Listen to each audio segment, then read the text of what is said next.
ਸਤਿ ਸ੍ਰੀ ਅਕਾਲ। ਤੁਸੀਂ ਲੋਕਰਾਣੀ ਚੈਨਲ ਪੰਜਾਬੀ ਦੇਖ ਰਹੇ ਹੋ। ਮੈਂ ਤੁਹਾਡੇ ਨਾਲ ਸੁਖਵਿੰਦਰ ਸਿੰਘ। ਖਬਰ ਪੰਜਾਬੀਆਂ ਦੇ ਵਿੱਚ ਮੇਰੇ ਨਾਲ ਸੀਨੀਅਰ ਪੱਤਰਕਾਰ ਪਰਮਿੰਦਰ ਸਿੰਘ ਰਾਏਪੁਰ ਮੌਜੂਦ ਨੇ।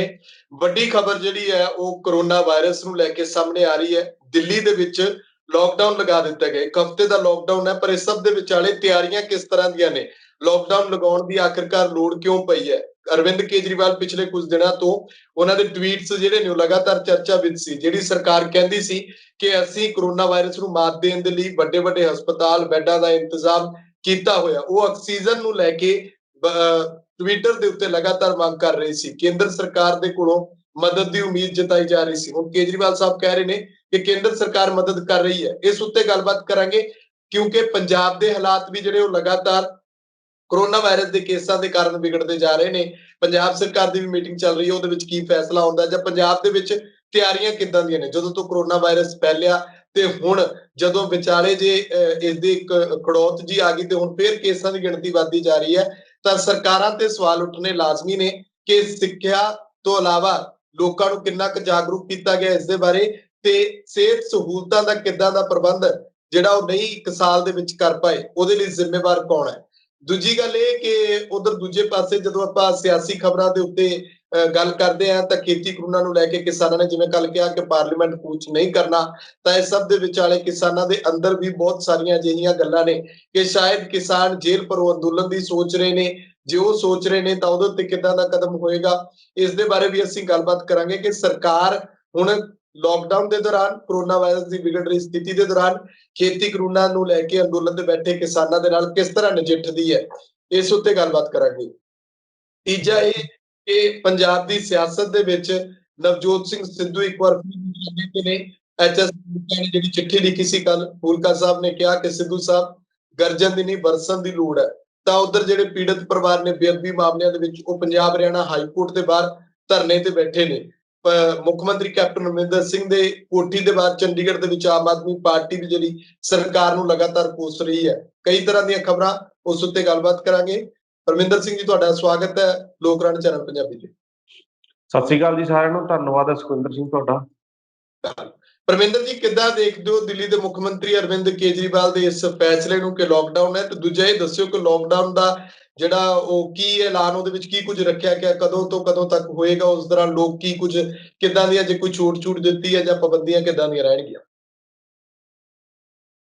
ਜਿੱਦਾਂ ਜਿੱਦਾਂ ਸੁਖਵਿੰਦਰ ਤੁਸੀਂ ਦੇਖਿਆ ਤਾਂ ਦਿੱਲੀ ਦੇ ਵਿੱਚ ਹਾਲਾਤ ਜਿਹੜੇ ਵੱਧ ਤੋਂ ਬੱਤਰ ਹੁੰਦੇ ਜਾ ਰਹੇ ਦਿਨ ਪ੍ਰਤੀ ਦਿਨ। ਕਿਹਾ ਤਾਂ ਇਹ ਜਾ ਰਿਹਾ ਸੀ ਕਿ ਜਿੱਦਾਂ ਆਮ ਆਦਮੀ ਪਾਰਟੀ ਜਿਹੜੀ ਆਪਣੇ ਗੁਣਗਾਨ ਕਰਦੀ ਹੈ ਕਿ ਮੁਹੱਲਾ ਕਲੀਨਿਕਸ ਬਹੁਤ ਖੋਲਦੇ ਆ, ਹਸਪੀਟਲ ਬਹੁਤ ਖੋਲੇ ਆ ਦਿੱਲੀ ਦੇ ਵਿੱਚ ਅਰਵਿੰਦ ਕੇਜਰੀਵਾਲ ਦੀ ਸਰਕਾਰ ਨੇ।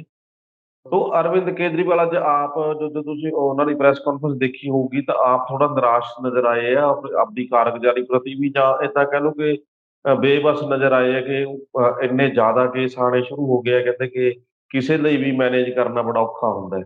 ਹਾਲਾਂਕਿ ਉਹਨਾਂ ਨੇ ਇੱਕ ਆਪਾਂ ਲੋਕਾਂ ਪ੍ਰਤੀ ਹਮਦਰਦੀ ਵੀ ਜਤਾਈ ਕਿ ਜਿੱਦਾਂ ਲੋਕਡਾਊਨ ਹੁੰਦਾ ਹੈ ਤਾਂ ਬਹੁਤ ਸਾਰੇ ਲੋਕਾਂ ਦਾ ਰੁਜ਼ਗਾਰ ਖੁੱਸ ਜਾਂਦਾ, ਜਾਂ ਬਹੁਤ ਜਿਹੜੇ ਬਹੁਤ ਜ਼ਿਆਦਾ ਜ਼ਰੂਰੀ ਕੰਮ ਜਿੱਦਾਂ ਵਿਆਹ ਸ਼ਾਦੀਆਂ ਜਾਂ ਹੋਰ ਫੰਕਸ਼ਨ ਜਾਂ ਹੋਰ ਕਈ ਲੋਕਾਂ ਦੇ ਬਹੁਤ ਸਾਰੇ ਜ਼ਰੂਰੀ ਕੰਮ ਹੁੰਦੇ ਨੇ, ਉਹ ਵੀ ਰੁਕ ਜਾਂਦੇ ਨੇ। ਤੋ ਕਹਿੰਦੇ ਵੀ ਮੈਨੂੰ ਬਹੁਤ ਚਿੰਤਾ ਹੋ ਰਹੀ ਹੈ ਇਸ ਕਰਕੇ ਵੀ ਕਿ ਲੋਕਡਾਊਨ ਲਾਉਣਾ ਪੈ ਰਿਹਾ, ਮੇਰੀ ਮਜਬੂਰੀ ਹੈ। ਉਹਨਾਂ ਨੇ ਕਿਹਾ, ਕਹਿੰਦੇ ਮੈਂ ਉਪ ਰਾਜਪਾਲ ਨਾਲ ਸਵੇਰੇ ਮੀਟਿੰਗ ਕੀਤੀ ਔਰ ਸਾਡਾ ਦੋਵਾਂ ਦਾ ਫੈਸਲਾ ਰਿਹਾ ਕਿ ਸਾਨੂੰ ਲੋਕਡਾਊਨ ਜਿਹੜਾ ਉਹ ਲਾਉਣਾ ਪੈ ਰਿਹਾ। ਤੋ 25,000 ਦੇ ਕਰੀਬ, ਜਿੱਦਾਂ ਉਹਨਾਂ ਨੇ ਦੱਸਿਆ ਅੱਜ ਕਿ 25,000 ਕੇਸ ਇੱਕ ਦਿਨ ਦੇ ਵਿੱਚ ਆਏ ਆ, ਜਿਹਦੇ ਕਰਕੇ ਇਹ ਫੈਸਲਾ, ਸਖਤ ਫੈਸਲਾ ਲੈਣਾ ਪੈ ਰਿਹਾ। ਅੱਜ ਰਾਤ 10 ਵਜੇ ਤੋਂ ਲੈ ਕੇ ਅਗਲੇ ਸੋਮਵਾਰ ਤੱਕ ਜਿਹੜਾ ਸ਼ਾਮ ਤੱਕ ਇਹ ਲੋਕਡਾਊਨ ਜਿਹੜਾ ਹੈਗਾ ਉਹ ਲਾਇਆ ਗਿਆ। 6 ਦਿਨ ਦਾ ਲੋਕਡਾਊਨ ਹੈ। ਕਹਿੰਦੇ ਬਹੁਤ ਛੋਟਾ ਲੋਕਡਾਊਨ ਹੈ। ਅਰਵਿੰਦ ਕੇਜਰੀਵਾਲ ਨੇ ਕਿਹਾ ਕਿ ਬਹੁਤ ਛੋਟਾ ਲੋਕਡਾਊਨ ਹੈ, ਜਿੱਦਾਂ ਪਹਿਲਾਂ ਸਹਿਯੋਗ ਦਿੱਤਾ ਹੁਣ ਵੀ ਸਹਿਯੋਗ ਦਿਓ। ਤੇ ਇਹ ਵੀ ਗੱਲ ਉਹਨਾਂ ਨੇ ਕੀਤੀ ਹੈ ਕਿ ਲਗਾਤਾਰ ਜਿਹੜੀ ਆਕਸੀਜਨ ਦੀ ਘਾਟ ਹੈ ਉਹ ਹਸਪਤਾਲਾਂ ਦੇ ਵਿੱਚ ਨਜ਼ਰ ਆ ਰਹੀ ਹੈ। ਆਕਸੀਜਨ ਨਹੀਂ ਮਿਲ ਰਹੀ ਹੈਗੀ, ਔਰ ਜਿਹੜੇ ਵੈਂਟੀਲੇਟਰ ਜਿਹੜੇ ਹੈਗੇ ਨੇ ਉਹਨਾਂ ਦੀ ਬੜੀ ਘਾਟ ਨਜ਼ਰ ਆ ਰਹੀ ਹੈ। ਉਹ ਕਹਿੰਦੇ ਸਾਡੇ ਕੋਲ ਬਹੁਤ ਨਾ ਮਾਤਰ ਹੀ ਰਹਿ ਗਏ ਨੇ, ਸਾਡੇ ਕੋਲ ਵੈਂਟੀਲੇਟਰ ਜਿਹੜੇ ਹੈਗੇ ਨੇ ਉਹਨਾਂ ਨੂੰ ਵੀ ਅਰੇਂਜ ਕਰਨਾ ਹੈਗਾ। ਉਹ ਕਹਿੰਦੇ ਇੱਕ ਹਸਪਤਾਲ ਦੇ ਵਿੱਚ ਬਹੁਤ ਵੱਡਾ ਹਾਦਸਾ ਹੋਣ ਰਾਤ ਬਚਿਆ, ਉਹਨਾਂ ਕੋਲ ਆਕਸੀਜਨ ਦੀ ਘਾਟ ਹੋ ਗਈ ਸੀ, ਖਤਮ ਹੋਣ ਜਾ ਰਹੀ ਸੀ, ਤਾਂ ਕਿਤੇ ਹੱਥ ਪੈਰ ਮਾਰ ਕੇ ਉਹਨਾਂ ਨੇ ਅਰੇਂਜ ਤਾਂ ਕਰ ਲਈ। ਚਲੋ ਇੱਕ ਵੱਡਾ ਹਾਦਸਾ ਕਹਿੰਦੇ ਜਿਹੜਾ ਹੈਗਾ ਹੁਣ ਉਹ ਬਚ ਗਿਆ। ਹੁਣ ਸਾਰੇ ਦੇ ਵਿੱਚ ਦੇਖਣਾ ਤਾਂ ਇਹ ਹੁੰਦਾ ਹੈ ਸੁਖਿੰਦਰ ਕਿ ਜਿਹੜੇ ਲੋਕਾਂ ਲਈ ਪਹਿਲਾਂ ਜਿੱਦਾਂ ਦੀਆਂ ਮੁਸੀਬਤਾਂ ਸੀਗੀਆਂ ਤੁਸੀਂ ਦੇਖਿਆ ਹੀ ਹੈ ਦਿੱਲੀ ਦੇ ਵਿੱਚ ਕੀ ਹਾਲਾਤ ਸੀਗੇ, ਕਿਵੇਂ ਲੋਕ ਸੜਕਾਂ ਤੇ ਪੈਦਲ ਚੱਲ ਕੇ ਪ੍ਰਵਾਸ ਤੋਂ ਜਿਹੜੇ ਆਏ ਹੁੰਦੇ ਸੀਗੇ, ਜਿੱਦਾਂ ਦੂਜੀਆਂ ਸਟੇਟਾਂ ਤੋਂ, ਉੱਥੇ ਆ ਕੇ ਲੋਕ ਰੁਜ਼ਗਾਰ ਪ੍ਰਾਪਤ ਕਰਦੇ ਨੇ, ਉਹਨਾਂ ਦੇ ਲਈ ਇੱਕ ਵਾਰ ਫੇਰ ਮੁਸੀਬਤ ਖੜੀ ਹੋ ਗਈ ਹੈ। ਉਹਨਾਂ ਦਾ ਪ੍ਰਬੰਧ ਅਲੱਗ ਤੋਂ ਹੋਣਾ ਚਾਹੀਦਾ ਸੀਗਾ, ਜੇ ਜਿੱਦਾਂ ਇੱਕਦਮ ਲਿਆ ਕੇ ਲੋਕਡਾਊਨ ਲਾਇਆ ਗਿਆ। ਇਹਦੇ ਵਿੱਚ ਉਹ ਵਿਚਾਰੇ ਫੇਰ ਦੁਬਾਰਾ ਇੱਕਦਮ ਸੜਕਾਂ ਤੇ ਆਉਣਗੇ ਜਾਂ ਕਿਸੇ ਤਰ੍ਹਾਂ 6 ਦਿਨ ਦਾ ਤਾਂ ਹੈਗਾ ਹੈ, ਪਰ ਹੁਣ ਜਿੱਦਾਂ ਹਾਲਾਤ ਪਹਿਲਾਂ ਸੀਗੇ ਉਹ ਤੋਂ ਵੀ ਬਦਤਰ ਨਜ਼ਰ ਆ ਰਹੇ ਨੇ ਦਿੱਲੀ ਦੇ ਵਿੱਚ, ਜਿਵੇਂ ਅਰਵਿੰਦ ਕੇਜਰੀਵਾਲ ਖੁਦ ਦੱਸ ਰਹੇ ਨੇ। ਤੇ ਵੱਡੇ ਲੈਵਲ ਤੇ ਦਵਾਈਆਂ ਜਾਂ ਉਹਦੀ ਆਕਸੀਜਨ ਦੀ ਘਾਟ ਦੇ ਚੱਲਦੇ ਕੀ ਪਤਾ ਇਹ ਵੱਡਾ ਅੱਗੇ ਹੋਰ ਵਧਾਉਣਾ ਪਵੇ ਲੋਕਡਾਊਨ ਜਾਏਗਾ। ਤਾਂ ਜਿਹੜਾ ਪ੍ਰਵਾਸੀ ਮਜ਼ਦੂਰ ਨੇ ਜਾਂ ਕੰਮ ਕਰਨ ਆਏ ਦੂਜੀਆਂ ਸਟੇਟਾਂ ਤੋਂ, ਤਾਂ ਉਹਨਾਂ ਦੇ ਮਨ ਦੇ ਵਿੱਚ ਤਾਂ ਖਦਸ਼ਾ ਹੁੰਦਾ ਹੀ ਆ ਕਿ ਜੇ ਅੱਗੇ ਵੱਧ ਗਿਆ ਤਾਂ ਕਿਵੇਂ ਉਹ ਲੋਕਾਂ ਦੇ ਕਿਰਾਇਆਂ ਦੇ ਜਿਹੜੇ ਕਿਰਾਇਆਂ ਤੇ ਰਹਿ ਰਹੇ ਨੇ, ਲੋਕਾਂ ਦੇ ਕਿਰਾਏ ਦੇ ਮਕਾਨ ਲੈ ਕੇ ਉਹ ਰਹਿ ਰਹੇ ਨੇ, ਤਾਂ ਕਿਵੇਂ ਲੋਕਾਂ ਦਾ ਕਿਰਾਇਆ ਦੇਣਗੇ। ਤੇ ਜੇ ਬੰਦ ਹੋ ਗਿਆ 10 ਦਿਨ 15 ਦਿਨ ਬੰਦ ਹੋ ਗਿਆ ਤਾਂ ਤਨਖਾਹ ਕੌਣ ਦੇਗਾ। ਇਹ ਸਾਰਾ ਕੁਝ ਦੇਖਣਾ ਚਾਹੀਦਾ ਤਾਂ ਸੀਗਾ, ਪਰ ਹੁਣ ਇੱਕ ਐਂ ਕਹਿ ਲਓ ਕੋਈ ਸ਼ਾਰਟ ਟਰਮ ਲੋਕਡਾਊਨ ਕਹਿ ਕੇ ਤੋਰਿਆ ਗਿਆ ਇਹ ਕੰਮ। ਸਖਤੀ ਦੀ ਜਿਹੜੀ ਗੱਲ ਕੀਤੀ ਤੁਸੀਂ, ਸਖਤੀ ਉਹ ਇਹ ਹੈਗੀ ਹੈ ਕਿ ਪੂਰਨ ਤੌਰ ਤੇ ਲੋਕਡਾਊਨ ਕਰਤਿਆ ਦਿੱਲੀ ਦੇ ਵਿੱਚ, ਕੋਈ ਆਵਾਜਾਈ ਨਹੀਂ ਹੋਏਗੀ। ਜਿਹੜੀਆਂ ਬਹੁਤ ਜ਼ਰੂਰੀ ਵਸਤਾਂ ਨੇ ਜਿੱਦਾਂ ਐਂਬੂਲੈਂਸ ਹੈ, ਹਸਪੀਟਲ ਖੁੱਲੇ ਰਹਿਣਗੇ, ਜਾਂ ਹੋਰ ਦੁੱਧ ਵਗੈਰਾ ਦੀ ਸਪਲਾਈ ਵਾਸਤੇ ਤਾਂ ਜਿਹੜਾ ਹੈਗਾ ਉਹ ਖੁੱਲ੍ਹ ਮਿਲੇਗੀ। ਇੱਥੋਂ ਤੱਕ ਇਹ ਵੀ ਕਹਿ ਕਿ ਜਿਨ੍ਹਾਂ ਨੇ ਪਹਿਲਾਂ ਪ੍ਰੋਗਰਾਮ ਰੱਖੇ ਹੋਏ ਨੇ ਵਿਆਹ ਸ਼ਾਦੀਆਂ ਦੇ, ਉਹਨਾਂ ਦੇ ਵਿੱਚ 50 ਕੁ ਬੰਦਿਆਂ ਦਾ ਇਕੱਠ ਜਿਹੜਾ ਹੈ ਅਲਾਊਡ ਹੋਏਗਾ, ਉਹ ਤੋਂ ਵੱਧ ਜਿਹੜਾ ਹੈਗਾ ਉਹ ਅਲਾਊਡ ਨਹੀਂ ਕਰ ਸਕਦੇ। ਸੋ ਆਹ ਚੀਜ਼ਾਂ ਜਿਹੜੀਆਂ ਜ਼ਰੂਰੀ ਆ, ਬਾਕੀ ਹੋਰ ਥੋੜੇ 2-4 ਘੰਟਿਆਂ ਬਾਅਦ ਕੁਛ ਜਿਹੜੀਆਂ ਖੁੱਲ੍ਹਾਂ ਨੇ ਜਾਂ ਜਿਨ੍ਹਾਂ ਦੇ ਉੱਤੇ ਪੂਰਨ ਤੌਰ ਤੇ ਪਾਬੰਦੀ ਹੋਏਗੀ, ਉਹ ਸਾਰੀਆਂ ਚੀਜ਼ਾਂ ਕਹਿੰਦੇ ਅਸੀਂ ਅੱਗੇ ਪ੍ਰੈਸ ਦੇ ਅੱਗੇ ਰੱਖ ਦਾਂਗੇ। ਸਭ ਤੋਂ ਵੱਡਾ ਜਿਹੜਾ ਘਾਟਾ ਪਏਗਾ ਉਹ ਆਮ ਲੋਕਾਂ ਨੂੰ ਪਏਗਾ, ਜਨਜੀਵਨ ਪ੍ਰਭਾਵਿਤ ਹੋਏਗਾ ਪੂਰੀ ਤਰ੍ਹਾਂ, ਪ੍ਰਵਾਸ ਤੋਂ ਆਏ ਮਜ਼ਦੂਰਾਂ ਨੂੰ ਘਾਟਾ ਪਏਗਾ। ਹੁਣ ਉਹਨਾਂ ਦੇ ਹਾਲਾਤ ਕੀ ਹੋਣਗੇ, ਕੌਣ ਉਹਨਾਂ ਦਾ ਕਿਰਾਇਆ ਦਊਗਾ, ਕਿਵੇਂ ਉਹਨਾਂ ਦਾ ਰੁਜ਼ਗਾਰ ਚੱਲੂਗਾ, ਜਾਂ ਕੀ ਜਿਵੇਂ ਬੱਸਾਂ ਭਰ ਕੇ ਜਾਂ ਪੈਦਲ, ਜਿਵੇਂ ਕੀ ਬਜ਼ੁਰਗ, ਕੀ ਬੱਚੇ, ਕੀ ਗਰਭਵਤੀ ਔਰਤਾਂ ਉਹ ਸੜਕਾਂ ਤੇ ਜਾ ਜਾ ਕੇ ਆਪਣੇ ਰਾਜਾਂ ਨੂੰ ਪਰਤ ਰਹੇ ਸੀ, ਜਾਂ ਫਿਰ ਉਸ ਤਰ੍ਹਾਂ ਦਾ ਮੰਜ਼ਰ ਦੇਖਣ ਨੂੰ ਮਿਲੇਗਾ। ਜਾਂ ਸੈਂਟਰ ਗਵਰਨਮੈਂਟ ਕਿਉਂਕਿ ਦਿੱਲੀ ਦੇ ਵਿੱਚ ਹੈ, ਤਾਂ ਕੀ ਉਹ ਏਦਾਂ ਦਾ ਕੋਈ ਪ੍ਰਬੰਧ ਕਰੇਗੀ ਕਿ ਸਰਕਾਰ ਨੇ ਜੇ ਲੋਕਡਾਊਨ ਲਾਤਾ ਤਾਂ ਉਹਨਾਂ ਲੋਕਾਂ ਨੂੰ ਕੋਈ ਰਿਹਾਇਸ਼ ਲਈ ਜਾਂ ਖਾਣ ਪੀਣ ਦਾ ਪ੍ਰਬੰਧ ਉਹਨਾਂ ਦਾ ਕਰੇ, ਕਿ ਜਿਹੜੇ ਗਰੀਬ ਲੋਕ ਉੱਥੇ ਬੈਠੇ ਨੇ ਜਾਂ ਰੁਜ਼ਗਾਰ ਲਈ ਆਏ ਨੇ, ਤਾਂ ਉਹਨਾਂ ਨੂੰ ਕੁਝ ਭੱਤਾ ਜਾਂ ਕਿਸੇ ਤਰ੍ਹਾਂ ਦੀ ਕੋਈ ਵੀ ਸਹੂਲਤ ਏਦਾਂ ਦਾ ਮਿਲ ਸਕੇ। ਪਰ ਜਿਹੜੀ ਇੱਕ ਤਰ੍ਹਾਂ ਐਂ ਕਹਿ ਲਓ ਕਿ ਕਰੋਨਾ ਨੇ ਜਿਹੜੀ ਸਰਕਾਰਾਂ ਦੀ ਪੋਲ ਹੈ ਉਹ ਖੋਲ ਕੇ ਰੱਖ ਦਿੱਤੀ ਹੈ, ਭਾਵੇਂ ਕੇਜਰੀਵਾਲ ਸਰਕਾਰ ਹੈ, ਭਾਵੇਂ ਮੋਦੀ ਸਰਕਾਰ ਹੈ, ਤੇ ਭਾਵੇਂ ਹੋਰਨਾਂ ਸਟੇਟਾਂ ਦੀਆਂ ਸਰਕਾਰਾਂ ਨੇ। ਇਹਨਾਂ ਨੇ ਜਿਨ੍ਹਾਂ ਪ੍ਰਬੰਧਾਂ ਲਈ ਇਹਨਾਂ ਨੂੰ ਬਣਾਇਆ ਜਾਂਦਾ ਉਹ ਪ੍ਰਬੰਧ ਸਾਰੇ ਨਾਕਸ ਨੇ। ਅੱਜ ਉਹ ਪ੍ਰਬੰਧ ਸਾਰੇ ਹੀ ਫੇਲੀਅਰ ਹੋ ਗਏ ਇੱਥੇ ਆ ਕੇ, ਕਿ ਸਿਹਤ ਔਰ ਸਿੱਖਿਆ ਦੇ ਨਾਮ ਤੇ ਆਪਾਂ ਹਮੇਸ਼ਾ ਬੋਲਦੇ ਹੁੰਦੇ ਹਾਂ, ਸਿਹਤ ਸਹੂਲਤਾਂ ਦੇ ਨਾਂ ਤੇ ਆ ਕੇ ਸਾਰੀਆਂ ਸਰਕਾਰਾਂ ਫੇਲ ਸਾਬਤ ਹੋ ਰਹੀਆਂ ਨੇ। ਸ਼ਮਸ਼ਾਨ ਘਾਟ ਤੱਕ ਨਹੀਂ ਮਿਲ ਰਹੇ ਹੈਗੇ ਲਾਸ਼ਾਂ ਜਲਾਉਣ ਲਈ, ਔਰ ਈਵਨ ਕਿ ਅੰਕੜੇ ਹੋਰ ਕੁਛ ਦੱਸੇ ਜਾ ਰਹੇ ਨੇ। ਜੇ ਕਿਤੇ ਕੋਈ ਮਰਦਾ ਵੀ ਹੈਗਾ ਤਾਂ ਤੁਸੀਂ ਲਖਨਊ ਵਰਗੇ ਗੁਜਰਾਤ, ਰਾਜਸਥਾਨ ਜਾਂ ਹੋਰ ਸਟੇਟਾਂ ਵੱਲ ਝਾਤ ਮਾਰੋ, ਉੱਥੇ ਅੰਕੜੇ ਕੁਛ ਹੋਰ ਦੱਸਦੇ ਨੇ। ਜਿੱਥੇ ਪੱਤਰਕਾਰ ਜਾ ਕੇ ਕੁਛ ਗੱਲਬਾਤ ਕਰਦੇ ਨੇ, ਸ਼ਮਸ਼ਾਨ ਘਾਟਾਂ ਦਾ ਵੇਰਵਾ ਦੇਖਦੇ ਨੇ, ਤਾਂ ਉੱਥੇ ਮੰਜ਼ਰ ਜਿਹੜਾ ਕੁਛ ਹੋਰ ਹੀ ਦਿਖਾਈ ਦਿੰਦਾ। ਲਖਨਊ ਦੇ ਵਿੱਚ ਦੇਖਿਆ ਹੀ ਹੈ ਤੁਸੀਂ, ਕਿੱਡਾ ਵੱਡਾ ਆਪਾਂ ਕਹਿ ਸਕਦੇ ਹਾਂ ਕਿ ਇੱਕ ਲਾਸ਼ਾਂ ਦਾ ਮੰਜ਼ਰ ਵਿਛਿਆ ਹੋਇਆ ਹੈ। ਯੋਗੀ ਦੀ ਇੱਕ ਸਰਕਾਰ ਦੇ ਵਿੱਚ ਦੇਖਿਆ ਤੁਸੀਂ, ਉਹਨਾਂ ਦੇ ਇੱਕ ਉਸ ਸਟੇਟ ਦੇ ਵਿੱਚ ਇੱਕ ਸ਼ਮਸ਼ਾਨ ਘਾਟ ਨੂੰ ਚਾਦਰਾਂ ਲਾ ਕੇ ਲੋਹੇ ਦੀਆਂ ਢਕਿਆ ਜਾ ਰਿਹਾ ਹੈ, ਤੇ ਉਹਦੇ ਤੇ ਸੋਸ਼ਲ ਮੀਡੀਆ ਤੇ ਬੜਾ ਵਾਇਰਲ ਹੋਇਆ ਇਹ ਮੈਸੇਜ ਵੀ। ਸੋ ਮਤਲਬ ਐਂ ਕਹਿ ਲੇ ਕਿ ਛੁਪਾਈ ਜਾ ਰਹੀ ਹੈ ਆਪਣੀ ਨਾਕਾਮੀ ਕਿਸੇ ਤਰੀਕੇ ਨਾਲ ਹੋਈ। ਚਾਹੀਦਾ ਤਾਂ ਇਹ ਸੀ ਕਿ ਵੱਧ ਤੋਂ ਵੱਧ ਹਸਪੀਟਲ ਖੋਲ੍ਹੇ ਜਾਂਦੇ ਸਾਰੀਆਂ ਸਟੇਟਾਂ ਦੇ ਵਿੱਚ, ਪਰ ਕਰੋਨਾ ਪਹਿਲਾਂ ਮਹਾਂਮਾਰੀ ਝੱਲੇ ਹੈ, ਉਸ ਤੋਂ ਬਾਅਦ ਵੀ ਇਹਨਾਂ ਲੋਕਾਂ ਨੇ ਸਬਕ ਨਹੀਂ ਲਿਆ ਹੈਗਾ। ਤੇ ਹੁਣ ਵੀ ਫੇਰ ਹਾਲੇ ਵੀ ਦੇਖੋ ਤੁਸੀਂ ਰੈਲੀਆਂ ਵਗੈਰਾ ਦੇ ਦੌਰਾਂ ਚ ਗੁਜ਼ਰ ਰਹੇ ਨੇ ਪ੍ਰਧਾਨ ਮੰਤਰੀ, ਜਦ ਕਿ ਚਾਹੀਦਾ ਇਹ ਸੀ ਕਿ ਇੱਕ ਜ਼ਿੰਮੇਵਾਰ ਪ੍ਰਧਾਨ ਮੰਤਰੀ ਹੋਣ ਦੇ ਨਾਤੇ ਇਹ ਰੈਲੀਆਂ ਨੂੰ ਛੱਡ ਕੇ ਉਹਨਾਂ ਸਟੇਟਾਂ ਦਾ ਦੌਰਾ ਕਰਦੇ ਜਿੱਥੇ ਬਹੁਤ ਜ਼ਿਆਦਾ ਮਹਾਂਮਾਰੀ ਫੈਲ ਰਹੀ ਹੈ, ਜਿੱਥੇ ਪ੍ਰਬੰਧ ਨਾਕਸ ਨੇ, ਉੱਥੇ ਫੰਡ ਵੱਧ ਤੋਂ ਵੱਧ ਫੰਡ ਹੈ ਜਿਹੜਾ ਉੱਥੇ ਇਸ਼ੂ ਕਰਦੇ ਉਸ ਸਟੇਟ ਨੂੰ, ਤਾਂ ਕਿ ਲੋਕਾਂ ਦਾ ਭਲਾ ਹੋ ਸਕਦਾ। ਪਰੰਤੂ ਆਹ ਲੋਕਡਾਊਨ ਲਿਆ ਕੇ ਫੇਰ ਇੱਕ ਵਾਰ ਫੇਰ ਹੈ ਜਿਹੜਾ ਉਹ ਗਰੀਬ ਲੋਕਾਂ ਵਾਸਤੇ, ਕਾਰੋਬਾਰੀ ਲੋਕਾਂ ਵਾਸਤੇ ਇੱਕ ਬੜਾ ਮੁਸੀਬਤ ਲਿਆ ਕੇ ਖੜੀ ਕਰ ਦਿੱਤੀ ਹੈ ਜੀ। ਬਿਲਕੁਲ ਬਿਲਕੁਲ। ਇੱਕ ਪਰਮਿੰਦਰ ਜੀ, ਇਹਦੇ ਵਿਚਾਲੇ ਜਿਹੜਾ ਰੈਮਡੇਸਿਵਰ ਦਵਾਈ ਨੂੰ ਲੈ ਕੇ ਚਰਚਾ ਚੱਲ ਰਹੀ ਹੈ, ਕਹਿੰਦੇ ਉਹਦੀ ਮਾਰਕੀਟਿੰਗ ਜਿਹੜੀ ਇੱਕ ਪਾਸੇ ਤਾਂ ਤੋਟ ਹੈ, ਤੇ ਦੂਜੇ ਪਾਸੇ ਮਾਰਕੀਟਿੰਗ ਜਿਹੜੀ ਬਲੈਕ ਮਾਰਕੀਟਿੰਗ ਹੋ ਰਹੀ ਹੈ, ਕਾਲਾ ਬਾਜ਼ਾਰੀ ਹੋ ਰਹੀ ਹੈ, ਮਹਿੰਗੇ ਭਾਅ ਦੇ ਉੱਤੇ ਵੇਚੀ ਜਾ ਰਹੀ ਹੈ, ਇਹਨੂੰ ਕਿੱਦਾਂ ਇਹਦੇ ਉੱਤੇ ਕੰਟਰੋਲ ਕਿਉਂ ਨਹੀਂ ਕੀਤਾ ਗਿਆ? ਦੇਖੋ ਜਿਹੜੀ ਆਪਾਂ ਕਹਿ ਲਓ ਕਿ ਸੁਖਵਿੰਦਰ ਵੈਕਸੀਨ ਹੈ ਨਾ, ਇਹਦਾ ਇਹ ਇੱਕ ਮੇਰੇ ਖਿਆਲ ਨਾਲ ਜੇ ਸਹੂਲਤ ਨਾਲੋਂ ਇਹਨੂੰ ਇੱਕ ਪ੍ਰੋਫੈਸ਼ਨ ਜਾਂ ਇੱਕ ਕਾਰੋਬਾਰ ਬਣ ਲਿਆ ਜਾਵੇ ਤਾਂ ਬਹੁਤ ਇਹਦੇ ਚ ਸੱਚਾਈ ਨਜ਼ਰ ਆਉਂਦੀ। ਆ ਜਿਹੜੀ ਮਹਾਰਾਸ਼ਟਰ ਸਰਕਾਰ ਦਾ ਤੇ ਭਾਜਪਾ ਦਾ ਰੌਲਾ ਪੈ ਰਿਹਾ, ਇਹਦੇ ਵਿੱਚ ਇਹੀ ਹੈ ਕਿ 60,000 ਸ਼ੀਸ਼ੀਆਂ ਉਹ ਵੈਕਸੀਨ ਦੀਆਂ ਜਿਹੜੀਆਂ ਮਹਾਰਾਸ਼ਟਰ ਨੇ ਫੜੀਆਂ, ਉਹਨਾਂ ਦੇ ਡਾਇਰੈਕਟਰ ਨੂੰ, ਦਮਨ ਦੀ ਕੰਪਨੀ ਹੈ, ਉਹਦੇ ਡਾਇਰੈਕਟਰ ਨੂੰ ਉਹਦੀ ਪੁੱਛਗਿੱਛ ਲਈ ਬੁਲਾਇਆ ਗਿਆ ਕਿ ਇਹ ਦਵਾਈ ਕਿੱਥੇ, ਕੋਈ ਕਾਰਗੋ ਜਹਾਜ਼ ਰਾਹੀਂ ਜਿਹੜੀ ਹੈਗੀ ਆ ਉਹ ਭੇਜੀ ਜਾ ਰਹੀ ਸੀ, ਬਾਹਰ ਸਪਲਾਈ ਕੀਤੀ ਜਾ ਰਹੀ ਸੀ। ਜਦ ਕਿ ਲੋੜ ਇਹ ਸੀ, ਮਹਾਰਾਸ਼ਟਰ ਸਰਕਾਰ ਦਾ ਕਹਿਣਾ ਇਹ ਸੀ ਕਿ ਕਿਉਂਕਿ ਉੱਥੇ ਸ਼ਿਵ ਸੈਨਾ ਸਰਕਾਰ ਹੈ, ਤਾਂ ਉਹ ਕਹਿੰਦੇ ਸੀ ਵੀ ਸਾਨੂੰ ਇਸ ਚੀਜ਼ ਦੀ ਦਵਾਈ ਦੀ ਬਹੁਤ ਲੋੜ ਹੈ। ਜਦ ਕਿ ਇਹ ਦੇਸ਼ ਦੇ ਨਾਗਰਿਕਾਂ ਦੀ ਨਾਂ ਵਰਤ ਕੇ ਬਾਹਰਲੇ ਸਟੇਟ ਦੇ ਮਹੱਲੇ ਕੰਟਰੀ ਦੇ ਵਿੱਚ ਭੇਜੀ ਜਾ ਰਹੀ ਹੈ।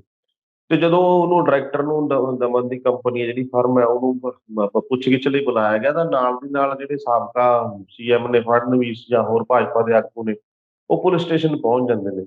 ਉਹ ਹੁਣ ਉਹ ਗੱਲ ਸਮਝ ਨਹੀਂ ਆ ਰਹੀ ਹੈਗੀ। ਉਹ ਗੱਲ ਮਹਾਰਾਸ਼ਟਰ ਸਰਕਾਰ ਵੀ ਇਹ ਚੱਕ ਰਹੀ ਹੈ ਮੁੱਦਾ ਕਿ ਭਾਜਪਾ ਜਿਹੜੀ ਹੈਗੀ ਆ, ਭਾਜਪਾ ਦੇ ਆਗੂ ਨੇ ਜਿਹੜੇ ਉਸ ਡਾਇਰੈਕਟਰ ਦੀ ਪੁੱਛਗਿੱਛ ਲਈ ਉਹ ਪੁਲਿਸ ਸਟੇਸ਼ਨ ਤੱਕ ਕਿਉਂ ਪਹੁੰਚ ਕਰ ਰਹੇ ਨੇ।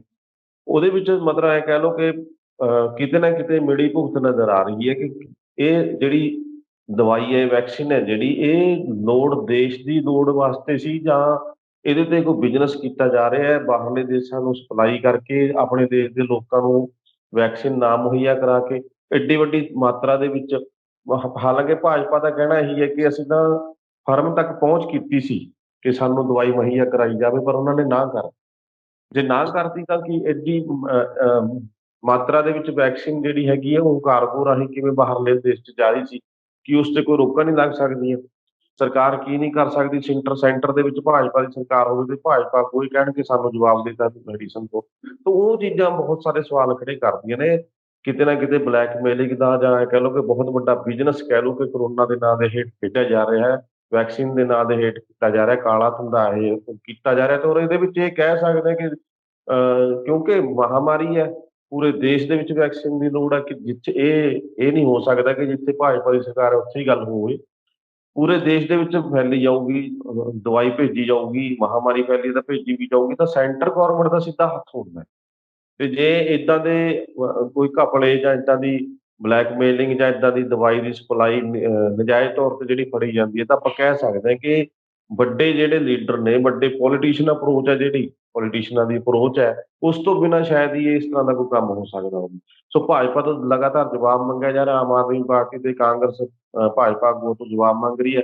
ਆਉਣ ਵਾਲਾ ਸਮਾਂ ਦੇਖੋ ਹੁਣ ਇਸ ਦਵਾਈ ਦਾ ਸਪਲਾਈ ਜਿਹੜੀ ਹੈਗੀ ਕਿ ਦੇਸ਼ ਦੇ ਲਈ ਹੁੰਦੀ ਹੈ ਜਾਂ ਨਹੀਂ, ਕਿੱਦਾਂ ਦਾ ਸਮਾਂ ਆਉਂਦਾ, ਮਹਾਮਾਰੀ ਕਿੱਦਾਂ ਕੁ ਭਿਆਨਕ ਰੂਪ ਧਾਰਦੀ ਹੈ ਜਾਂ ਸਰਕਾਰ ਇਸ ਨੂੰ ਕਿਸ ਤਰ੍ਹਾਂ ਲੈਂਦੀ ਹੈ। ਇਹ ਤਾਂ ਹੁਣ ਲੋਕ ਜਾਣਦੇ ਨੇ ਜਾਂ ਸਰਕਾਰ ਜਾਣਦੀ ਹੈ ਕਿ ਕਿੱਦਾਂ ਦੇ ਹਾਲਾਤ ਪੈਦਾ ਹੋਣਗੇ, ਕਿੱਦਾਂ ਉਹ ਸਾਹਮਣਾ ਕਰਨਗੇ। ਬਿਲਕੁਲ ਬਿਲਕੁਲ। ਦੂਜੇ ਪਾਸੇ ਪੰਜਾਬ ਸਰਕਾਰ ਵੀ ਕਾਫੀ ਘਿਰੀ ਹੋਈ ਹੈ। ਕਹਿੰਦੇ ਜਿਹੜਾ ਲੁਧਿਆਣੇ ਦੇ ਵਿੱਚ ਇੱਕ ਏਰੀਏ 2 ਥਾਵਾਂ ਤੇ ਲੋਕਡਾਊਨ ਲਾਇਆ ਗਿਆ, ਤਾਂ ਉਹਨੂੰ ਲੈ ਕੇ ਸਰਕਾਰ ਜਿਹੜੀ ਚਰਚਾ ਵਿੱਚ ਹੈ, ਭਾਵੇਂ ਕਿ ਸਰਕਾਰ ਕਹਿ ਰਹੀ ਹੈ ਕਿ ਅਸੀਂ ਪੂਰੇ ਪੰਜਾਬ ਦੇ ਵਿੱਚ ਇਹ ਤਿਆਰੀ ਨਹੀਂ ਕਰ ਰਹੇ, ਪਰ ਫਿਰ ਵੀ ਜਿਸ ਤਰ੍ਹਾਂ ਦੀਆਂ ਪਾਬੰਦੀਆਂ ਨੇ, ਜਿਸ ਤਰ੍ਹਾਂ ਚਲਾਨ ਕੱਟੇ ਜਾ ਰਹੇ ਨੇ, ਇਹਨੂੰ ਕਿੱਦਾਂ ਦੇਖਦੇ ਹੋ ਕਿ ਤਿਆਰੀਆਂ, ਜਿਵੇਂ ਮੈਂ ਪਹਿਲਾਂ ਹੀ ਕਹਿ ਚੁੱਕਿਆ ਕਿ ਹਸਪਤਾਲਾਂ ਨੂੰ ਲੈ ਕੇ ਨਿੱਜੀ ਹਸਪਤਾਲਾਂ ਨੇ ਪੂਰੀ ਲੁੱਟ ਮਚਾਈ ਹੋਈ ਹੈ, ਜਦਕਿ ਸਰਕਾਰੀ ਹਸਪਤਾਲਾਂ ਦਾ ਜਿਹੜਾ ਉਹ ਹਾਲਾਤ ਜਿਹੜੇ ਨੇ ਉਹ ਡਾਵਾਡੋਲ ਨੇ, ਉਧਰਲੇ ਪਾਸੇ ਧਿਆਨ ਨਹੀਂ ਦਿੱਤਾ ਗਿਆ।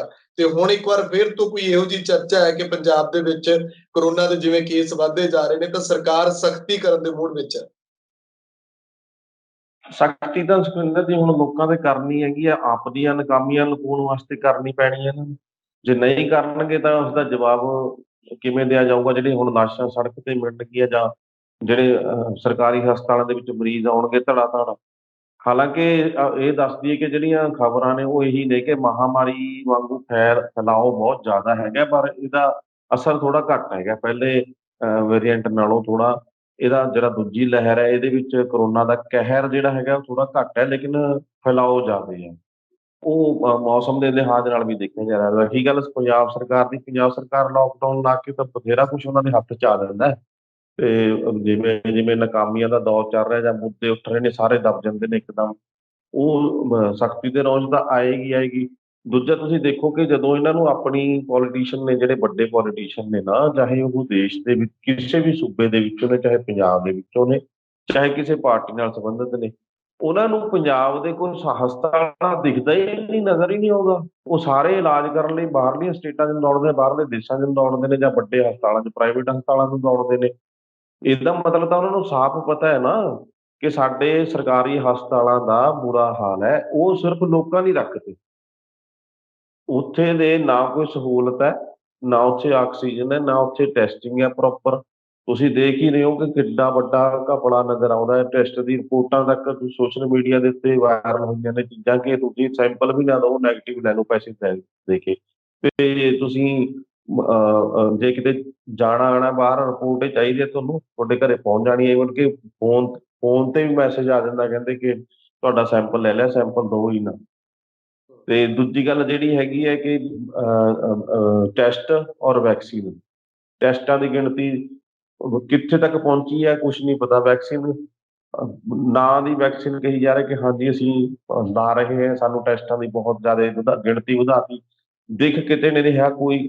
ਐਂ ਕਹਿ ਲਓ ਕਿ ਲੋਕਾਂ ਦੇ ਵਿੱਚ ਇਹ ਬੜੀ ਸਹਿਮ ਦੀ ਗੱਲ ਹੋ ਰਹੀ ਹੈ ਕਿ ਇੱਕ ਵੈਕਸੀਨ ਸਰਕਾਰ ਕਹਿ ਰਹੀ ਹੈ ਕਿ ਲਗਵਾਓ, ਲੇਕਿਨ ਹਾਲੇ ਤੱਕ ਸਰਕਾਰ ਇਹ ਨਹੀਂ ਪ੍ਰਚਾਰ ਕਰ ਸਕੀ ਕਿ ਉਸ ਵੈਕਸੀਨ ਦਾ ਲਾਭ ਕਿੰਨਾ ਹੈ ਤੇ ਹਾਨੀ ਕਿੰਨੀ ਹੈ, ਕਿਸ ਕਿਸ ਨੂੰ ਲਵਾਉਣੀ ਪਹਿਲਾਂ ਜ਼ਰੂਰੀ ਆ, ਤੇ ਜਿਹੜੇ ਲੋਕਾਂ ਨੂੰ ਲੱਗ ਗਈ ਕੀ ਉਹਨਾਂ ਦਾ ਹਾਲ ਹੈ। ਲੋਕਾਂ ਦੇ ਵਿੱਚ ਡਰ ਪੈਦਾ ਹੋਇਆ ਪਿਆ ਵੈਕਸੀਨ ਲਵਾਉਣ ਪਿੱਛੇ, ਕਿ ਵੈਕਸੀਨ ਲਵਾ ਕੇ ਸਾਡੀ ਹਾਲਤ ਖਰਾਬ ਹੋ ਜੂਗੀ, ਸਾਨੂੰ ਮੌਤ ਦੇ ਮੂੰਹ 'ਚ ਧੱਕਿਆ ਜਾ ਰਿਹਾ। ਫਲਾਣੇ ਬੰਦੇ ਨੇ ਵੈਕਸੀਨ ਲਵਾਈ ਸੀ, ਉਹ ਮਰ ਗਿਆ, ਫਲਾਣੇ ਬੰਦੇ ਦੀ ਹਾਲਤ ਖਰਾਬ ਹੋਊਗੀ, ਇਹ ਜ਼ਿਆਦਾ ਪ੍ਰਚਾਰ ਹੈ। ਲੋਕ ਵੈਕਸੀਨ ਲੈਣ ਤੋਂ ਵੀ ਡਰ ਰਹੇ।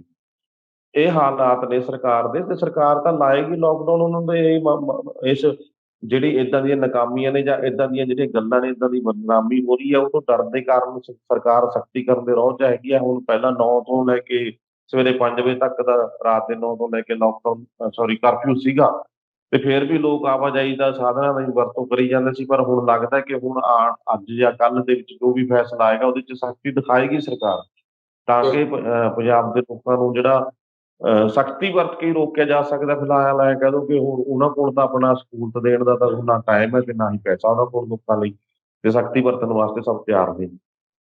ਬਿਲਕੁਲ, ਬਿਲਕੁਲ, ਬਿਲਕੁਲ। ਅਗਲੀ ਖਬਰ ਦੀ ਗੱਲ ਕਰਦੇ ਹਾਂ, ਖੇਤੀ ਕਾਨੂੰਨਾਂ ਨੂੰ ਲੈ ਕੇ ਜਿਹੜੇ ਕਿਸਾਨ ਅੰਦੋਲਨ ਦੇ ਵਿੱਚ ਬੈਠੇ ਨੇ, ਉਧਰ ਦਿੱਲੀ ਦੇ ਵਿੱਚ ਲੋਕਡਾਊਨ ਹੈ, ਇੱਧਰ ਪੰਜਾਬ 'ਚ ਵੀ ਹਾਲਾਤ ਵੱਸੋਂ ਬਾਹਰ ਨੇ। ਤਾਂ ਕੀ ਲੱਗਦਾ ਹੈ ਕਿ ਜਿਵੇਂ ਕਿਸਾਨਾਂ ਨੇ ਕਿਹਾ ਸੀ ਕਿ ਪਾਰਲੀਮੈਂਟ ਦੇ ਵੱਲ ਮਾਰਚ ਜਿਹੜਾ ਕੂਚ ਕਰਨਾ, ਉਹਨੂੰ ਅਸੀਂ ਜਿਹੜਾ ਮੁਅੱਤਲ ਕਰ ਦਿੰਦੇ ਹਾਂ। ਹਾਲਾਂਕਿ ਅੰਦਰ ਖਾਤੇ ਖਬਰਾਂ ਇਹ ਨੇ ਕਿ ਉਹਨੂੰ ਰੱਦ ਹੀ ਕੀਤਾ ਜਾ ਰਿਹਾ ਹੈ।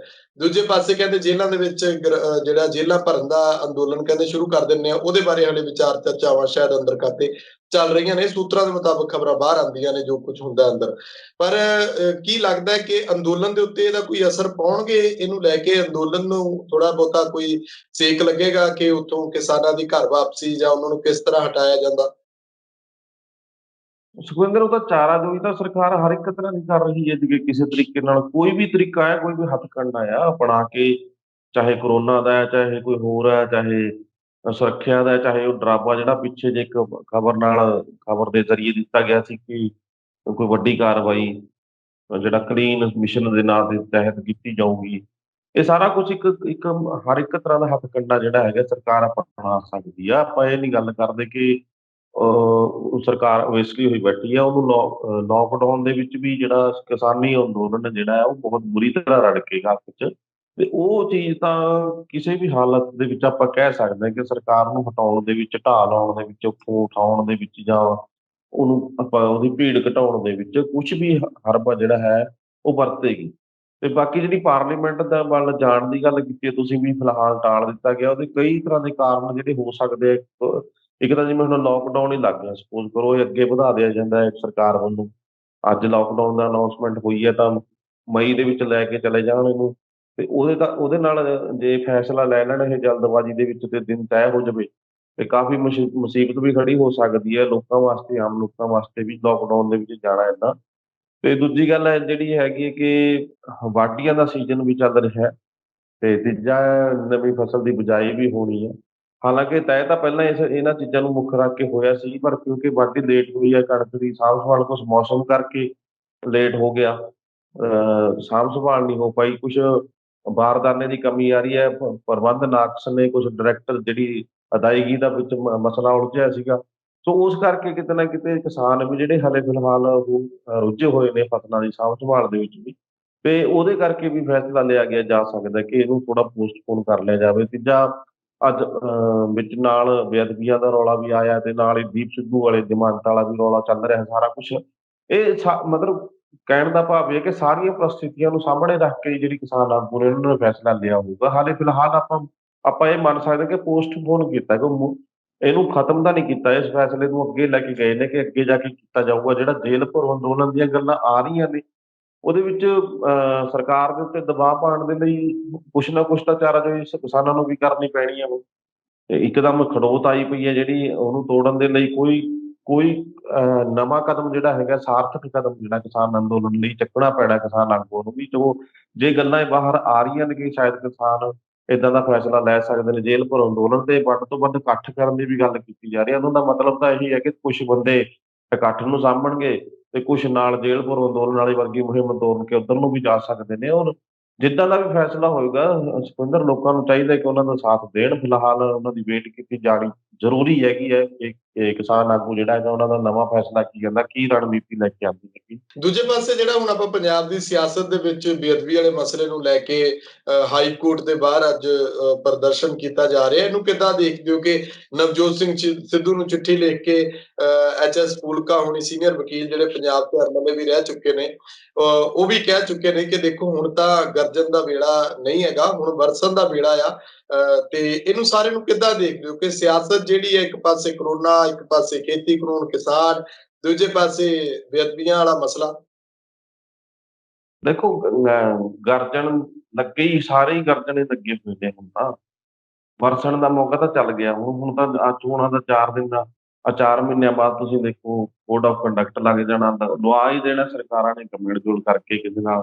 ਮੇਲ ਮਿਲਾਪ ਤਾਂ ਸਾਰਿਆਂ ਦੇ ਅੰਦਰੂਨੀ ਹੁੰਦੇ ਹੀ ਨੇ, ਇੱਕ ਦੂਜੇ ਦਾ ਫਾਇਦਾ ਦੇ ਦਿੰਦੇ ਨੇ ਏਦਾਂ ਦਾ।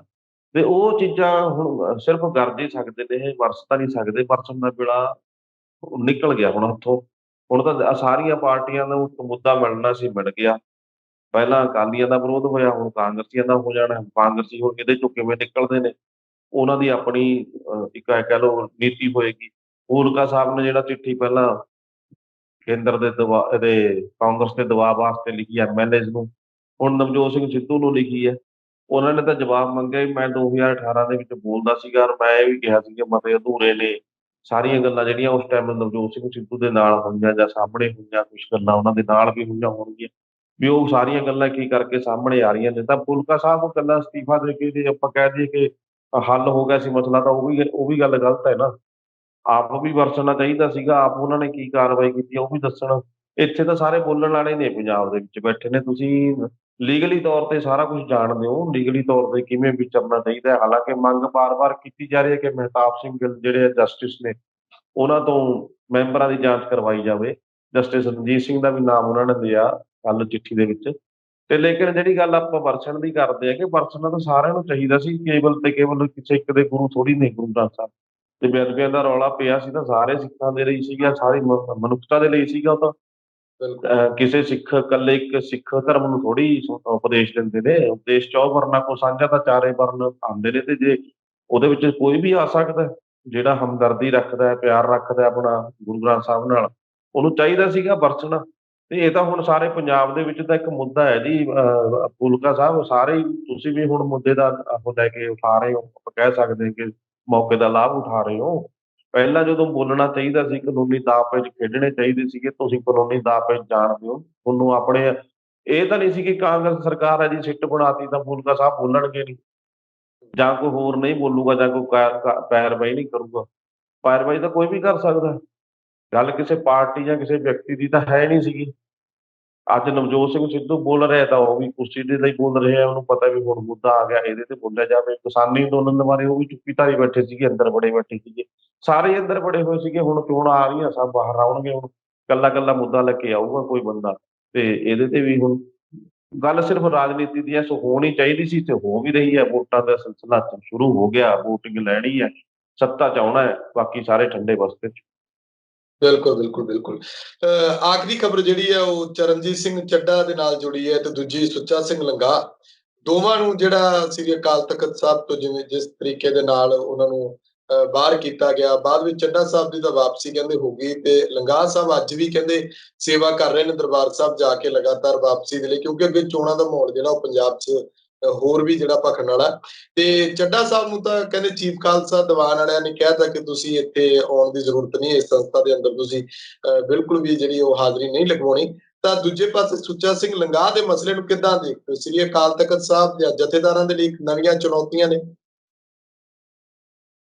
ਸੁਖਵਿੰਦਰ ਜੀ, ਚੁਣੌਤੀਆਂ ਤਾਂ ਉੱਥੇ ਹੁੰਦੀਆਂ ਨੇ ਜਿੱਥੇ ਬੰਦਾ ਆਜ਼ਾਦ ਤੌਰ ਤੇ ਵਿਚਰ ਰਿਹਾ ਹੋਵੇ ਔਰ ਫੈਸਲੇ ਨਿਰਪੱਖ ਲੈ ਰਿਹਾ ਹੋਵੇ, ਕਿਸੇ ਪੱਖ ਦੇ ਵਿੱਚ ਖੜ ਕੇ ਨਾ ਗੱਲ ਕਰ ਰਿਹਾ ਹੋਵੇ, ਕਿਸੇ ਦੀ ਧਿਰ ਬਣ ਕੇ ਨਾ ਗੱਲ ਕਰ ਰਿਹਾ ਹੋਵੇ। ਇਹ ਤਾਂ ਧਿਰਾਂ ਬਣ ਕੇ ਕਿ ਅਪੁਆਇੰਟਮੈਂਟ ਇਹਨਾਂ ਦੀ ਧਿਰਾਂ ਦੇ ਨਾਲ ਹੁੰਦੀ ਹੈ। ਜਦੋਂ ਅਕਾਲੀ ਦਲ ਕਿਸੇ ਲਿਫਾਫੇ ਚੋਂ ਨਾਂ ਕੱਢ ਦਿੰਦਾ ਹੈ ਤਾਂ ਤੁਸੀਂ ਆਪਾਂ ਆਸ ਰੱਖ ਹੀ ਨਹੀਂ ਸਕਦੇ ਕੋਈ ਇਹਨਾਂ ਤੋਂ ਵੀ ਇਹ ਕੋਈ ਨਿਰਪੱਖ ਫੈਸਲਾ ਲੈਣਗੇ ਜਾਂ ਕੋਈ ਪੰਥ ਦੀ ਜਾਂ ਕੋਈ ਧਰਮ ਦੀ ਜਾਂ ਸ੍ਰੀ ਅਕਾਲ ਤਖ਼ਤ ਸਾਹਿਬ ਦੀ ਮਰਿਆਦਾ ਦੀ ਗੱਲ ਕਰਨਗੇ ਜਾਂ ਉੱਥੇ ਬੈਠ ਕੇ ਐਡੇ ਉੱਚੇ ਸੁੱਚੇ ਰੁਤਬੇ ਦੇ ਉੱਤੇ ਬੈਠ ਕੇ ਨਿਆਂ ਕਰਨਗੇ, ਕਿਸੇ ਨੂੰ ਵੀ ਨਿਆਂ ਦੇਣ ਦੇ ਸਮਰੱਥ ਨੇ ਇਹ। ਸੋ ਇਹ ਗੱਲ ਤਾਂ ਆਸ ਰੱਖਣੀ ਇਹਨਾਂ ਤੋਂ ਮੇਰੇ ਖਿਆਲ ਨਾਲ ਇਹ ਨਾਵਾਜਬ ਹੈ। ਇਹਨਾਂ ਲੋਕਾਂ ਦੇ ਕੋਲ ਸਿਵਾਏ ਇਹਦੇ ਕਿ ਚਾਪਲੂਸੀ ਕਰਨ ਦੇ ਜਾਂ ਸਿਵਾਏ ਇਹਦੇ ਕਿ ਕਿਸੇ ਇੱਕ ਧਿਰ ਦੇ ਜਾਂ ਜਿਹਦਾ ਆਪਾਂ ਨਾਂ ਸ਼੍ਰੋਮਣੀ ਅਕਾਲੀ ਦਲ ਬਾਦਲ ਕਹਿ ਦਿੰਦੇ ਹਾਂ, ਉਹਦੇ ਪੱਖ ਦੇ ਵਿੱਚ ਗੱਲ ਕਰਨ ਦੇ, ਉਹਦੇ ਪੱਖ ਦੇ ਵਿੱਚ ਫੈਸਲੇ ਲੈਣ ਦੇ ਨਾ ਕੋਈ ਦੂਜਾ ਕੋਈ ਕੰਮ ਨਹੀਂ ਹੈਗਾ। ਸੁੱਚਾ ਸਿੰਘ ਲੰਗਾਹ ਵਰਗੇ ਹੁਣ ਉਹਨਾਂ ਨੂੰ ਗੁਰੂ ਗ੍ਰੰਥ ਸਾਹਿਬ ਯਾਦ ਆਉਣ ਲੱਗ ਗਏ, ਹੁਣ ਇਹਨਾਂ ਨੂੰ ਮੰਜੀ ਸਾਹਿਬ ਗੁਰਦੁਆਰਾ ਯਾਦ ਸ੍ਰੀ ਅਕਾਲ ਸਾਹਿਬ ਯਾਦ ਆਉਣ ਲੱਗ ਗਿਆ। ਉੱਥੇ ਜਾ ਕੇ ਇਹ ਢਾਡੀ ਵਾਰਾਂ ਸੁਣਦੇ ਨੇ ਜਾਂ ਚੁੱਪਚਾਪ ਕਹਿੰਦੇ ਵਾਪਸ ਆ ਜਾਂਦੇ ਨੇ। ਅੱਜ ਯਾਦ ਆਉਣ ਲੱਗ ਗਿਆ। ਪਹਿਲਾਂ ਤਾਂ ਗੱਲ ਇਹ ਸੀ ਕਿ ਜਦੋਂ ਸ੍ਰੀ ਅਕਾਲ ਤਖ਼ਤ ਸਾਹਿਬ ਕੋਲ ਜਦੋਂ ਸ੍ਰੀ ਖਾਲਸਾ ਸਾਹਿਬ ਨੇ ਇਹਨਾਂ ਨੂੰ ਛੇਕ ਹੀ ਦਿੱਤਾ ਹੈ ਤੇ ਦੁਬਾਰਾ ਲੈਣ ਦੀ ਗੱਲ ਕਿਉਂ ਕੀਤੀ ਜਾਣੀ ਚਾਹੀਦੀ ਹੈ? ਉਹਨੂੰ ਕਲੀਨ ਚਿੱਟ ਦੇ ਦਿੱਤੀ ਜਿਹੜੀ ਚੱਡਾ, ਜਿਹੜਾ ਤੁਸੀਂ ਦੱਸਿਆ ਉਹ ਚਰਨਜੀਤ ਸਿੰਘ ਚੱਡਾ, ਜਿਹੜਾ ਉਹਦਾ ਨਾਮ ਸੀ, ਉਹਨੂੰ ਕਲੀਨ ਚਿੱਟ ਦੇ ਦਿੱਤੀ ਆ। ਤੇ ਮਤਲਬ ਕਹਿਣ ਦਾ ਭਾਵ ਹੈ ਕਿ ਹਮੇਸ਼ਾ ਹੀ ਦਾਗਦਾਰ ਹੁੰਦੇ ਆਏ ਨੇ ਇਹਨਾਂ ਦੇ ਫੈਸਲਿਆਂ ਨਾਲ ਇਹ ਅਹੁਦੇ ਔਰ ਏਦਾਂ ਦੇ ਸਤਿਕਾਰਤ ਸਥਾਨ ਜਿਨ੍ਹਾਂ ਦੇ ਉੱਤੇ ਪੂਰਾ ਵਿਸ਼ਵ ਆਪਾਂ ਕਹਿ ਲਓ ਕਿ ਭਰੋਸਾ ਕਰਦਾ, ਵਿਸ਼ਵਾਸ ਰੱਖਦਾ ਹੈ ਨਾ, ਤੇ ਇਹ ਉਹਨਾਂ ਨੂੰ ਦਾਗਦਾਰ ਕਰਦੇ ਨੇ। ਅੱਜ ਚੋਣਾਂ ਦੇ ਵਿੱਚ ਉਹਨਾਂ ਨੇ ਐਮਐਲਏ ਦੀ ਟਿਕਟ ਲੈਣੀ ਹੋਊਗੀ, ਅਕਾਲੀ ਦਲ ਨੇ ਇਸ਼ਾਰਾ ਕੀਤਾ ਹੋਊਗਾ ਤੇ ਉਹ ਲੋਕਾਂ ਦੇ ਵਿੱਚ ਆ ਕੇ ਬੈਠਣਾ ਸ਼ੁਰੂ ਕਰਤਾ। ਜਦ ਜਦੋਂ ਜਦੋਂ ਜਦੋਂ ਜਦੋਂ ਤਨਖਾਹੀਏ ਕਰਾਰ ਦੇ ਦਿੱਤੇ, ਤਨਖਾਹੀਆ ਕੀ ਤੁਸੀਂ ਪਹਿਲਾਂ ਤਾਂ ਉਹਨਾਂ ਨੇ ਗੁਰਦਾਸਪੁਰ ਜ਼ਿਲ੍ਹੇ ਦੇ ਇੱਕ ਗੁਰਦੁਆਰੇ 'ਚ ਜਾ ਕੇ 5 ਪਿਆਰਿਆਂ ਦੇ ਸਾਹਮਣੇ ਆਪਣੇ ਆਪ ਨੂੰ ਮਾਫ਼ ਕਰਵਾ ਲਿਆ ਸੀਗਾ ਤੇ ਹੁਣ ਉਹ ਇੱਥੇ ਆ ਕੇ ਸ਼ੁਰੂ ਹੋ ਗਏ। ਆਉਣ ਦੀ ਵੀ ਕੀ ਲੋੜ ਹੈ ਜਦ ਪਤਾ ਤਾਂ ਹੈਗਾ ਕਿ ਤੁਸੀਂ ਚੋਣ ਲੜਨੀ ਹੈ, ਅਕਾਲੀ ਦਲ ਨੇ ਟਿਕਟ ਦੇਣੀ ਹੈ ਤਾਂ ਤੂੰ ਮਤਾ ਪਾਸ ਕਰਵਾ ਕੇ ਅਕਾਲ ਤਖ਼ਤ ਸਾਹਿਬ ਦੇ ਜਥੇਦਾਰ ਨੂੰ ਭੇਜ ਦੇਣ, ਸ਼੍ਰੋਮਣੀ ਅਕਾਲੀ ਦਲ ਦੇ ਪ੍ਰਧਾਨ ਦਾ ਕੋਈ ਸਾਈਨ ਕਰਾ ਕੇ ਦੇ ਦੇਣ ਵੀ ਇਹਨੂੰ ਮਾਫ਼ ਕੀਤਾ ਜਾਵੇ। 4 ਦਿਨ ਤੁਹਾਨੂੰ ਝਾੜੂ ਲਾਉਣਾ ਪਊਗਾ, ਬਰਤਨ ਸਾਫ਼ ਕਰਨੇ ਪੈਣੇ, ਇੱਕ ਅਖੰਡ ਪਾਠ ਕਰਾਓ ਤੇ ਮੁਕਤੀ ਮਿਲ ਜਾਣੀ ਹੈ, ਤੁਹਾਡੇ ਗੁਨਾਹ ਮਾਫ਼ ਹੋ ਜਾਣੇ। ਸੋ ਏਦਾਂ ਦੇ ਢਕਵੰਜ ਕਰਨ ਦੀ ਲੋੜ ਨਹੀਂ ਹੈਗੀ। ਲੋਕਾਂ ਨੂੰ ਬੇਵਕੂਫ ਬਣਾਉਣ ਦਾ ਇੱਕ ਮਕਸਦ ਇਹ ਹੈ। ਮਾਫ਼ੀ ਤਾਂ ਮਿਲੀ ਉਹ ਹੋਈ ਹੈ, ਮਾਫ਼ੀ ਤਾਂ ਕਾਗਜ਼ਾਂ ਦੇ ਵਿੱਚ ਤਾਂ ਪੱਕਾ ਹੀ ਹੈ ਨਾ, ਚੋਣ ਵੀ ਲੜਨੀ ਹੈ ਤੇ ਜਥੇਦਾਰ ਸਾਹਿਬ ਦਾ ਐਲਾਨ ਵੀ ਹੋਣਾ ਕਿ ਸੁੱਚਾ ਸਿੰਘ ਲੰਗਾਹ ਜਿਹੜਾ ਹੈਗਾ ਉਹਨੇ ਮਾਫ਼ੀ ਮੰਗ ਲਈ ਹੈ ਤੇ ਅਕਾਲ ਤਖ਼ਤ ਸਾਹਿਬ ਨੇ ਮਾਫ਼ੀ ਦੇ ਦਿੱਤੀ ਹੈ। ਤੋ ਆਹ ਸਿਰਫ ਚੋਣ ਸਟੰਟ ਹੈ, ਲੋਕਾਂ ਦੇ ਵਿੱਚ ਆਪਣੇ ਆਪ ਨੂੰ ਪੇਸ਼ ਕੀਤਾ ਜਾ ਰਿਹਾ ਕਿਉਂਕਿ ਲੋਕ ਬਾਅਦ 'ਚ ਧੱਕੇ ਮਾਰਦੇ ਨੇ। ਹੌਲੀ-ਹੌਲੀ ਲੋਕਾਂ ਦੇ ਅੰਦਰ ਵੜਨ ਦੀ ਕੋਸ਼ਿਸ਼ ਕੀਤੀ ਜਾ ਰਹੀ ਹੈ ਇੱਕ ਧਾਰਮਿਕ ਸਥਾਨ ਦਾ ਸਹਾਰਾ ਲੈ ਕੇ। ਜੀ, ਸ਼ੁਕਰੀਆ, ਧੰਨਵਾਦ ਪਰਮਿੰਦਰ ਸਿੰਘ ਜੀ। ਸ਼ੁਕਰੀਆ ਸੁਖਵਿੰਦਰ ਜੀ। ਸੋ ਖਬਰਾਂ ਟੌਪ ਦੀਆਂ ਦੇ ਵਿੱਚ ਫਿਲਹਾਲ ਦੇ ਲਈ ਇੰਨਾ ਹੀ। ਤੁਸੀਂ ਆਪਣੇ ਵਿਚਾਰ ਕਮੈਂਟ ਜ਼ਰੂਰ ਕਰਿਓ। ਲੋਕ ਰਾਣੇ ਚੈਨਲ ਪੰਜਾਬੀ ਨੂੰ ਸਬਸਕ੍ਰਾਈਬ ਕਰੋ। ਮੈਨੂੰ ਇਜਾਜ਼ਤ ਦਿਓ। ਧੰਨਵਾਦ।